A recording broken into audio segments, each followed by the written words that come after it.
Welcome back to the Fuse Show, everybody. My name is Jim. I'm the co-founder of Xfusion.io and the co-host of the Fuse Show. I'm excited to be joined today by my guest, Anthem Blanchard. Anthem is the co-founder of HERA Software Development, which is a ransomware-proof enterprise solutions software company. They serve an in-house built public blockchain software stack called Hercules, or herc.one. Anthem is also a multi-time founder and is passionate about teaching novices all things crypto, including how to manage their crypto portfolio. So welcome to the show, Anthem. Humbled and grateful, Jim. Thanks for having me on. Absolutely. So I want to start off in a little bit of a different focus to begin with. And that is, I saw or listened to a previous recording. You talked about that gold was actually illegal in the US from 1933 to 1974. And you mentioned that you could even get thrown in jail for it. And I remember you mentioning that your father was quite involved in the process of making it legal. I'm like, we've got to start there. That's a heck of a story. Would you mind diving into that a little bit? Totally. Yeah. My parents were pretty legendary in really helping to lead the movement for relegalization of gold bullion ownership. And bullion is really just a fancy word for coins and bars, basically, that are investment grade. And so it was illegal for 41 years. My parents did a lot of gonzo marketing. They did things like my dad would press in front of Washington, D.C. with gold bars, and he held them in his hands. He was in a wheelchair, threatening the government to arrest him. He was paraplegic, actually, from a car accident that he got into as a teenager. And so, and basically, had a biplane go over Nixon's inauguration that said legalize gold. And my parents ended up founding the world's oldest investment conferences that are still continuous to this day, called the New Orleans Investment Conference. So they built the world's largest gold bullion retail company that they sold a little over 30 years ago, called Blanchard and Company, named after my dad originally, James U. Blanchard and Company.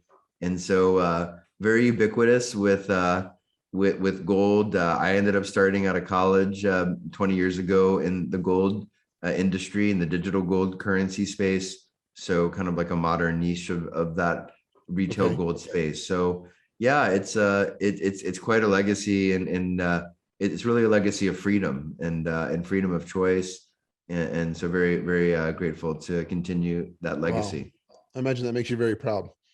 Yes, very much so. Very, very grateful. That's amazing. We won't linger too long, but why was it illegal? What's the gist of why it was illegal in the first place? There's a lot of speculation. The public thought primarily was that governments speculating and people running governments speculating that if governments were able to have total control over what was considered to be the absolute money at the time, gold, then governments could basically dictate all policies directly, commercially, and have this be a positive outcome. You can kind of debate whether that's good or bad. I mean, today, we're pretty far off of a gold standard. I would argue we're really on a real estate standard today.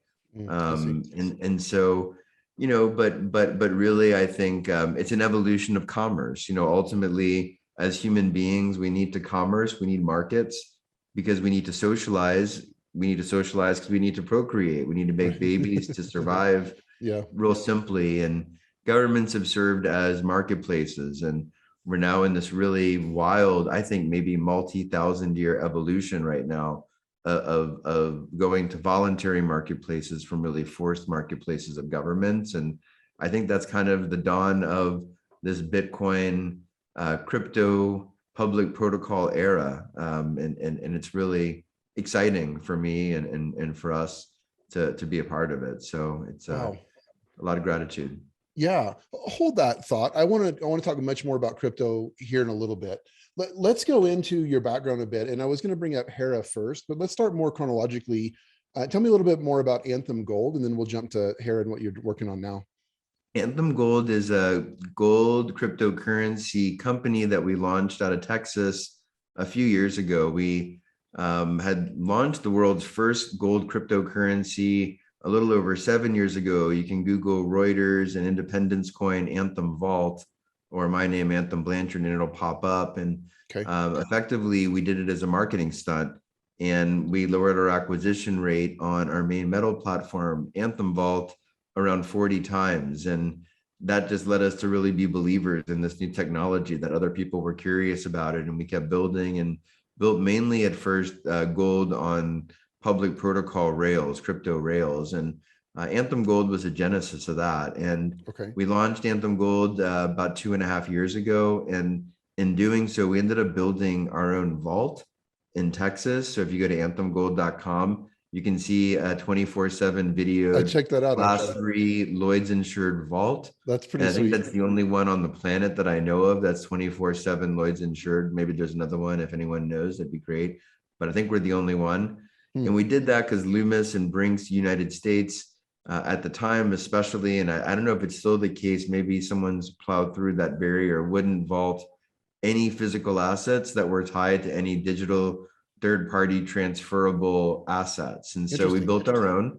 This liability thing, it goes back like a couple decades with a company called eGold mainly that caused a lot of liability for Brinks and the commercial vault operators in the US because they were bad actors. And anyway, we did this and we built an inventory log, and we built an inventory log that anchored all of the gold bar data into Bitcoin, and effectively used a series of public protocols as layers in a stack that we created. And we also created our own public protocol that you mentioned in the bio called Hercules. And Hercules is basically like a backup date timestamp, and Bitcoin is basically our primary. And then any other protocols that we need, like in our inventory app, we used Ethereum and IPFS, a storage layer, Ethereum processing layer, to create this cloud application. Really, if you link these public protocols together, you can create distributed cloud computing applications, which is something that we kind of figured out on accident with this inventory log build a few years ago. So that's kind of what got us to realize that you could basically apply these protocols and create commercial solutions with them. And so we ended up starting to build outside of ourselves. And our first client actually was a gold client. So we licensed all of our software practically to the European Union's Mints assayer, the Netherlands assayer called Warburg Holland. The stakeholders spun out a new company called Gold Florin, and they were our first client. So we literally created HeraSoft to service this first client. Interesting. Okay. In Gold Florin. And so we launched Gold Florin in March of this year. And now we have, 6 and growing clients, from a roster of basically 1 at the beginning of this year. So, we're starting to see a lot more interest. We built up 4 products now that we serve. And again, like this time last year, we had 0 products. So it's been quite a journey. To learn how to build for other people is really a good discipline, because you kind of learn a lot of the things that you do for yourself and the mistakes you make and the time you waste. And then you kind of hone in the processes for other people. You have to, because, you have to basically keep really good expectations for all your clients. So it's a very difficult thing to do. So quick segue. Now, be forewarned that I'm quite an amateur. I'm an interested amateur in crypto. But obviously, according to your bio, you have experience dealing with people like me.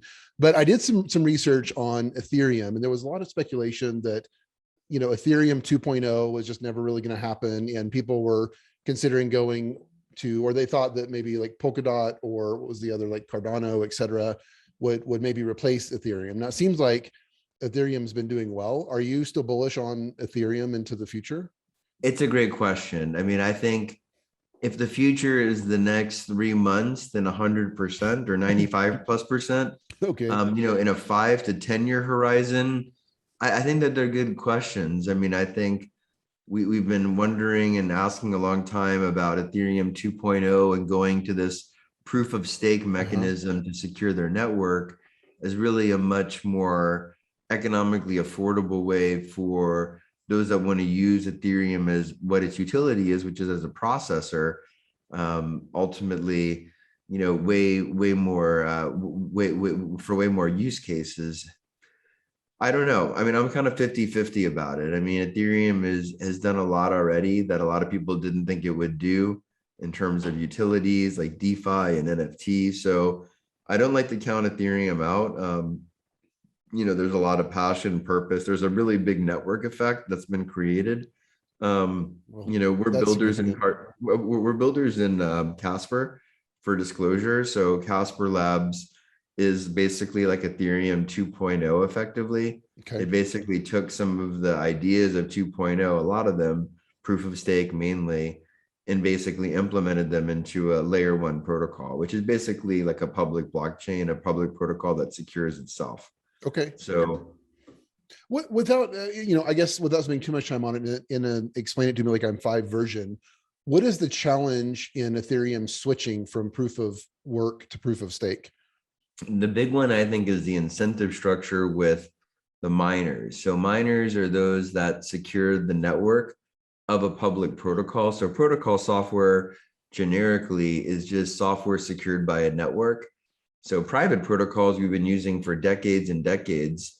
Like right now, we're having this conversation in part of lots of private protocols that are layered together, like TCP, like IP, like SIP, probably, and probably a lot of other ones that I have no idea or can't even think of. So private protocols are also secured by network, but they're system administrated by human beings like you and I. And the problem with that, and you can think of like ones that we might know of more regularly, like an email administrator or a website administrator. And the problem is that there are central points of failure that we have when we are the administrators. And what Bitcoin's inventors figured out was a way to create a protocol type software that is still secured by a network, but didn't need any human administration. That is a really, really big differentiator, because the administration is done by the software access keys that access the utility of the public protocol software. And, we call those slang tokens or keys or crypto, right? But they're really software keys, so that they access the software. And so this governor is incredible because it eliminates the human being. It also ends up creating a barrier of economic entry as well, because typically, all centrally served software is breakable, which means all computers today are breakable, which means that you can take over any computer. And basically the only way to turn off the internet spigot, if you will, is for the internet providers basically to do that on the inside. And it's like very onerous, very expensive, relatively speaking, time consuming. And so, it's kind of like a never ending battle that keeps getting worse. And it's like a tragedy of the commons. Whereas with public protocol driven networks, the software keys, you have to pay a price. You need to somehow get access to these keys. And then to what benefit is it to you to flood the network? Ultimately, maybe like we saw with the Cardano last week, where, if there's a big enough volume, you could short the market potentially, and, you could see economic gains there maybe, or, maybe that was just the flood of a social media application and that was unintentional, who knows, right? But, it's just it's important to understand the structure of what cryptocurrency is. They're really public protocols. They're perfect network security, basically, as long as you can keep that network secure. Okay, so let's go higher level, like 30,000 foot perspective. Where is this all going? What's the point of this? And I know that you're not a fortune teller, but I'm trying to understand what the likely potential outcome is of adoption to crypto. And maybe that's jumping the gun. No. I think it's a wonderful question. So I think the point is world peace. And I say that because I think that our point of human existence revolves around commerce. And I think that the only way we really knew how to commerce, at least for it looks like thousands of years minimum, is through violence, through fear of the unknown. Prisoner's dilemma, game theory, Hammurabi, an eye for an eye, tooth for a tooth, kill or be killed, lie, cheat, steal, kill in groups, collusion before that gets done to you in greater mass, greater force. And the reason why we had to be in forced markets driven by forced rules, is because everything was corruptible. And if something is corruptible, you have to assume that it's corrupt. And the fear of the unknown comes from the communication being unknowable. Like trust is binary. It's a 1 or a 0. It always rounds down. So even if there's a little fulcrum of plausible deniability, a little tiny morsel of potential doubt, all of a sudden, everything goes to 0. It rounds down in terms of our game theory. Fear becomes the dominant driver. What the invention of Bitcoin did is it created our ability to have a trusted history for the first time in history. The first time we could have a record keeping where we could 100% prove that nothing in the record after the record was made was changed, altered, edited in any way. And this ability for us to record trust, because trust has to be absolute, I view now shifts commerce incentive structure from violence to peace and truth, because good actions get rewarded instead of today where bad actions get rewarded, where those that embellish the most basically get rewarded, those that take the most get rewarded, those that kill the most and can get away with it get rewarded. And that's because of the plausible deniability. So, you know, I view this as barter. I view that we're entering an era of barter because now we as human beings no longer have to do math, which we're really bad at relative to the tools that we've created to do math for us. And now we have the ability to have these same tools record the outcomes of the math problems that they're solving in ways that are impossible to go back and forge, change, adulterate, corrupt in any way. You know, this, you know, how we can think of it like that. You can think of it like an evolution of the internet. You know, this is a scaling of the internet. This is, you know, securing the hypothetical 7th layer of the OSI model of the internet. The application layer for the first time has been secured. Bitcoin's invention created unique digital assets for the first time in history. You could have something digital that wasn't possible to infinitely copy somehow. So there's all of these kind of revelation inventions that have basically come out of Bitcoin's invention. Let me pause you, Anthem, for a second, because I want to try to play devil's advocate. I'm a believer in this, and you're obviously extremely well versed. The problem that I see right now is adoption. And I think of this big picture. So you have like World War II generation, you know, my grandparents' age are dying off. They're almost gone. Baby boomers are among the older segment of society.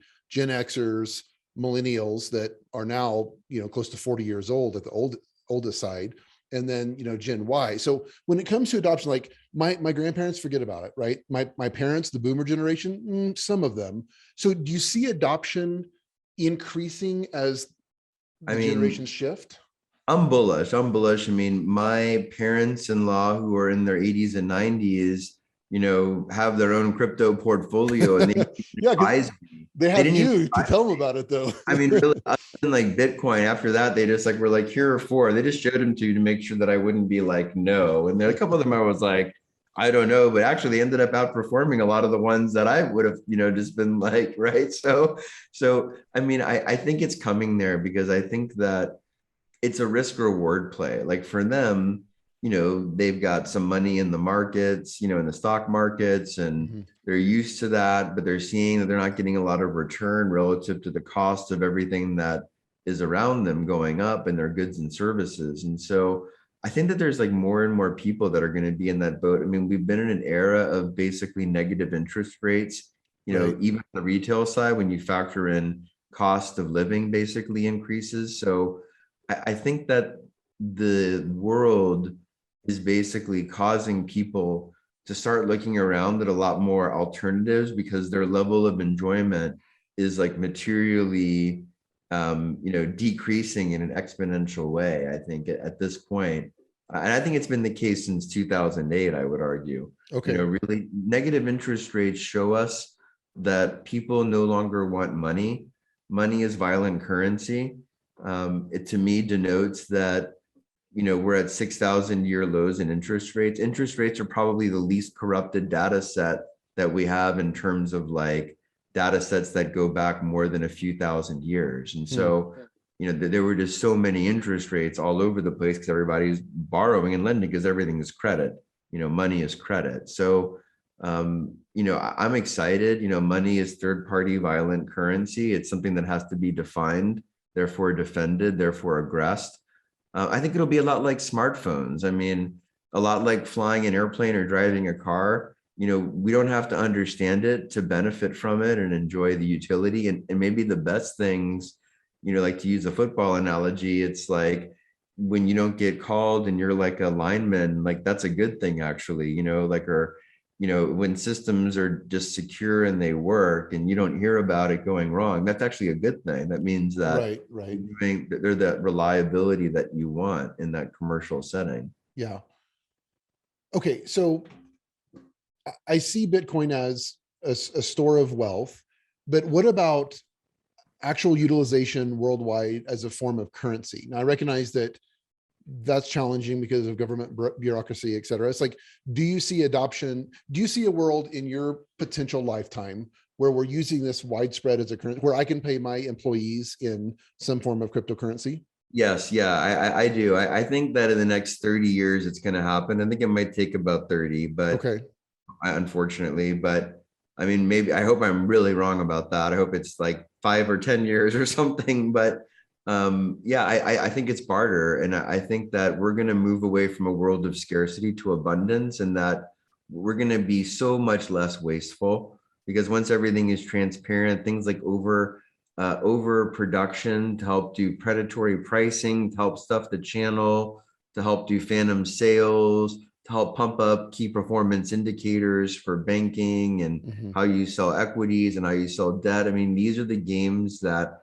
are cutthroat that have to be played because that's the way prisoner's dilemma game theory works. Those are the tactics you have to basically use. So once we can get to this world where we don't have to be wasting all this electricity, we don't have to be wasting all of these extra resources, some of which are more renewable than others, it's going to, I think, shift. And one of the technical aspects of having protocol software versus like our operating systems, like, we know how many gigs it takes on our phones to load up an operating system. It might be like 5+ gigs.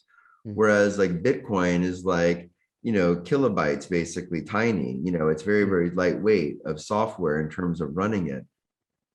The computer is like us in the sense that if you give us a 1,000-page book versus a 1-page book, it'll take us about 1,000 times longer to read it.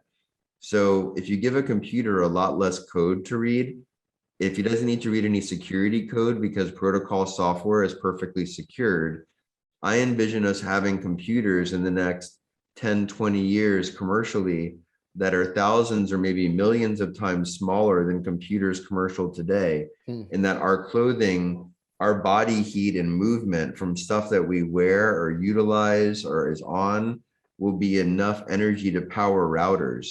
I view hardware as a century ahead of software today. Oh, interesting. Software runs on a legacy model of hub and spoke centralization.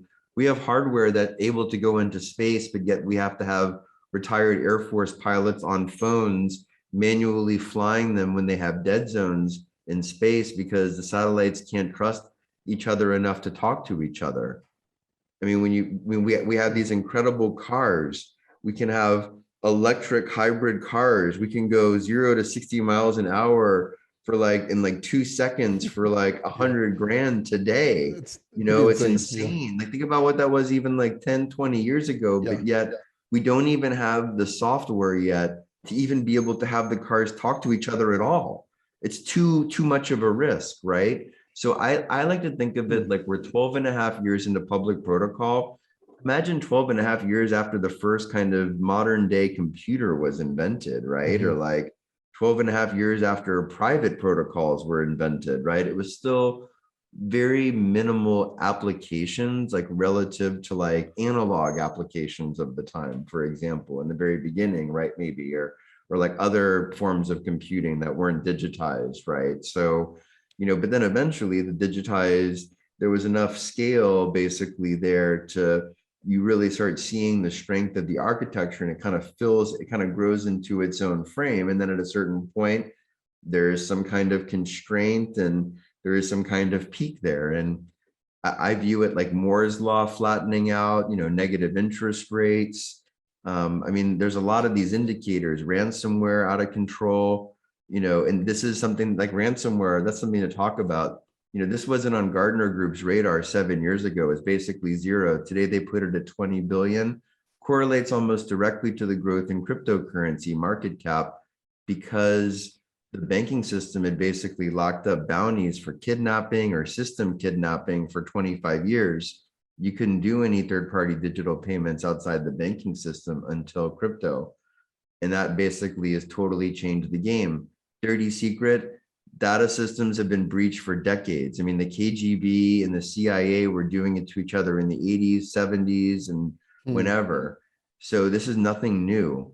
The only thing new basically in the last decade is with software access keys to public protocols also being stores of value and third-party transferable outside of any kind of middle person custodian clearing agent like a banking system.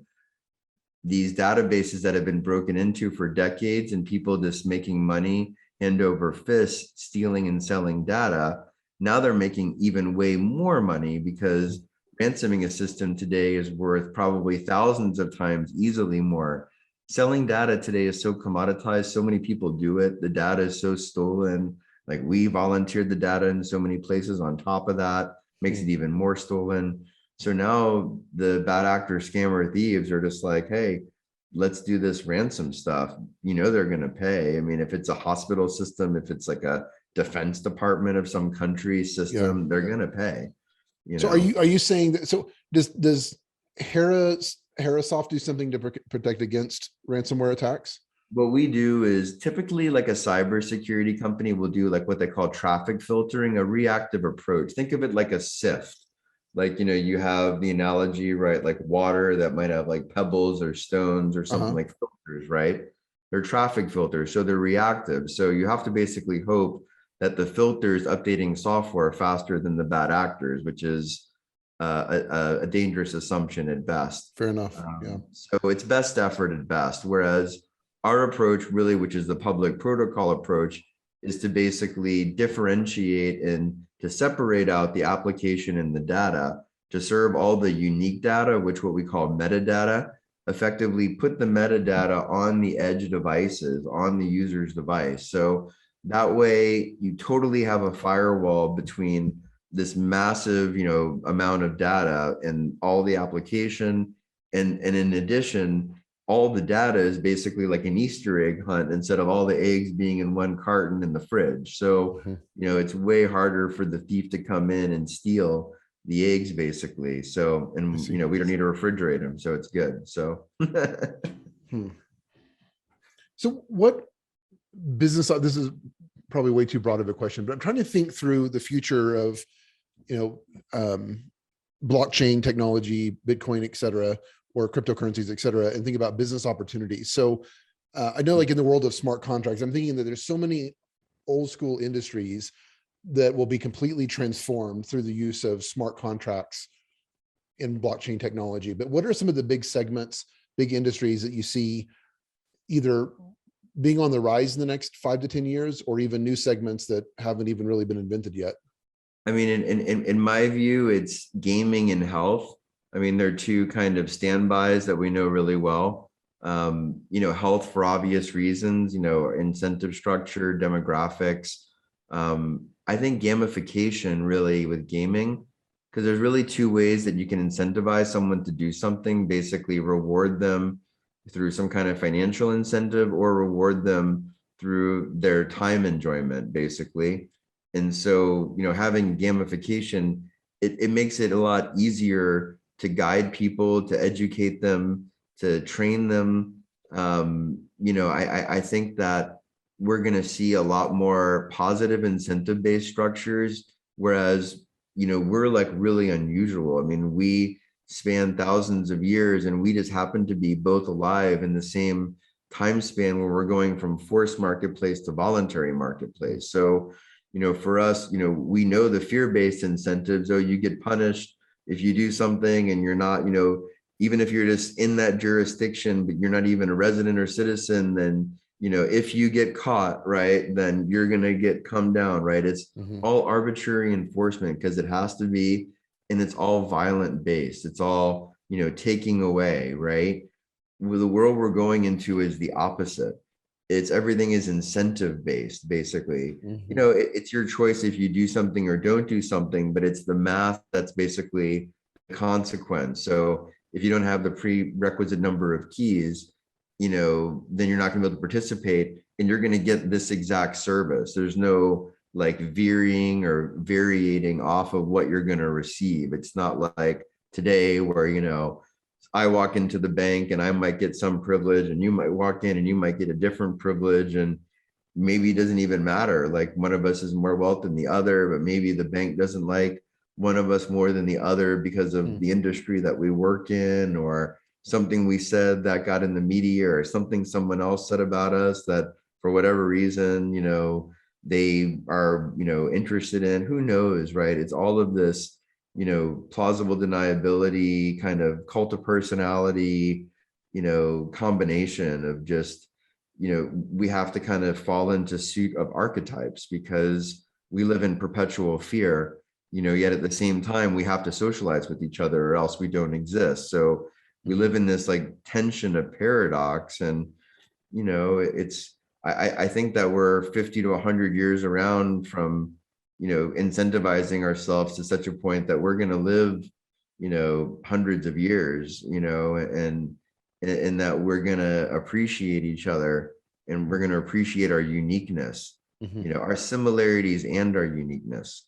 I believe that we're quantum computers and that once we align with this positive incentive structure of commerce and we eliminate fear, therefore, of the unknown, it's going to create like this super neural network of like human beings and maybe even other biological animals, plants, who knows, to get connected to this, that we might create like some kind of crazy like cosmic antenna receiver system for ourselves. Because I mean, we're sitting on so much brain power already that today, like even some of the top recognized, acknowledged, respected scientists say, we don't really know what it does. Like we know Yeah. it's there and something is happening, but like, well, maybe there is more that we're supposed to be doing that we're just super ignorant of because we're so consumed with our own fear. So I think that we simply ran out of room on the planet to hide from our violence and commerce. It just got to the point where our tools of commercial violence basically got so great. I mean, nuclear weapons, Yeah. EMP, viruses, whatever, biological warfare, space warfare now, throwing space, steel rods from space, God, who knows, right? So we just ran out of, room basically for the vast, vast majority of people who know it's a big hoax and theater, all this violence. But, we just say, okay, let everybody else go do it and we'll kind of go hide over here. Well, Hmm. you kind of run out of places to hide now because the weapons are too strong. So Hmm. I think Bitcoin was kind of a cathartic reaction, basically. Like obviously Satoshi did it, but I think it would have happened in some other, iteration at some point by someone else that would have basically, I mean, you saw all the iterations coming up to it. So like the DAI money and, hash and everything like that. So, it was just kind of a reaction basically of like our need to market, and how beautiful that the code basically came out of public private key cryptography that was created, about 50 years ago, 45 years ago, that was made to secure the US military and friends arsenals. So, That's awesome. now the same technology is really going to be used, I think, for world peace. So it's kind of a cool That is kind of cool. paradox, Yeah. Let me ask you, this is a bit of a selfish question, but where is a really good place to go? Or do you recommend any resources online or book or whatever to start building an education surrounding blockchain technology, cryptocurrency, et cetera? Kind of work your way You up? know, it's like playing poker. So it's really, really difficult. I would say the best thing is like go, Google Maps, Bitcoin ATM. If you live in a city, there's probably one by you. If not, localbitcoins.com, or, my friends over at Paxful, download their wallet, buy some, literally, or Edge Wallet, friends over there, literally just go and buy a little bit, $20, $100. What's that? Mhm. Like a nice super nice meal out, except you actually get to keep it, and then you're going to be binary, infinitely more curious. I mean, when you do want to read something, I mean, I'm very selective. I say definitely the Bitcoin white paper, number one. Okay. That's a must, read. Do your best to get through, the first half of it's very easy to read. So, and then the other people, I mean, I would say Andreas Antonopoulos is my favorite author. I find that way too many prevalent, well-known advocates of Bitcoin, which is awesome. I think many tend to still be in the paradigm of money, which I totally get, because we're living in the paradigm of money today in commerce. I totally understand it. It's important to recognize Bitcoin is a public protocol. It's a type of software. And when we're buying these tokens, coins, we're really buying software keys. This is really a software key. It's really not a form of money. And so anyway, in El Salvador, it is a form of money technically, because the Satoshis are legal tender. So in this case, it actually is true. By the fiat decree of El Salvador, Satoshis are money. So in this case, it is true, but still, it's like gold is a commodity and it's money when it's, considered by fiat decree to be money. So, but really it's a software key. So commerce is going to be way more of a pull than any legacy definition of kind of obsoleted marketplaces. So, the currency unit, the marker, is super important to us. So, again, I just think it's really important to remember this is software. So I think Andreas does a really good job of really talking about that. And he's really been true. He's one of the earliest people out there as well that really kind of was a respected author. And I don't know, I think if you're a real academic, which is probably less than 5% of the people out there, yeah, read, but honestly, even the academics, go buy 20 bucks worth, buy a little bit in a wallet that, you're able to take the keys out of. That's really important. So, yeah. That's great to know. Well, this has been an incredibly insightful conversation, and I'm very disappointed that we're coming up on time. I want to end with a little bit of a different question, and that is from a founder perspective. You have a wealth of experience under your belt, and I'm curious, if you were to go back, you could pick the time period, 10, 15, 20 years. What advice would you give to your younger self based on what you've learned and experienced to date? I would say learn to respect other people more. We all have different perspectives, and this is something I struggle with to this day, that, we all kind of see things from a different angle, and we're just a product of our experiences ultimately. So, by always remembering that other people do many things better than we'll ever do. And even if it's someone that, might be, about an hour or two away from death's door, there's still something better that person can do. I mean, even if the person is totally not privileged or, was born with crazy physical, shortcomings relative to most of us, or mental, or whatever it is. So if we can keep that mind space, right, then I think that we can stay humble, stay grateful. For me, humility was a hard thing for me to learn. It took me about 40 years to, I think, start to learn it, or start to unlearn, the ego, at least to kind of start to acknowledge it, I think. So, it just took a lot of humbling for me, to get to a point where I couldn't really fix things anymore. It was always a false sense of fixing. It was fixing nothing. It was just basically sustaining problems, and so, trust the purpose, trust purpose. I mean, I think that's something that I've always kind of done. And I think that's how I kind of achieved getting past a lot of the ego problems that I really had. And I think, learning humility, and respecting other people more. I think those are things that I would tell my younger self. That's so good. Anthem, thank you. This has been remarkably insightful and very, very useful information. I would love to talk to you much more. I'm very excited about the future. So the website for HeraSoft is herasoft.com, which is HERASoft.com. And then Anthem Gold is anthemgold.com. What's the best way for people to reach out if they want to say hello or just learn a little bit more about what you all offer? Well, I'm crazy. So I give out my cell phone. It's 702-569-3431. Text me. Just mention, Awesome. you saw me on Jim's show and, happy to chat. I mean, I've done that before. Sometimes I'll get over 100 people. I don't care. It's great. I like that. You're the first guest So, out of what 150 that has ever offered up that. So so there kudos. you go. You can catch me on the fun social media. I'm really easy to identify. Anthem Blanchard, Anthem Hayek, which is my middle name. I was named after an Ayn Rand book, Anthem, and Hayek after Frederick August Hayek, who Nice. wrote about the nationalization of money. And a quick fun fact: if you Google my Hayek invented Bitcoin, and my dad's name was Jim Blanchard. He passed away 22 years ago. He interviewed Hayek in 1984.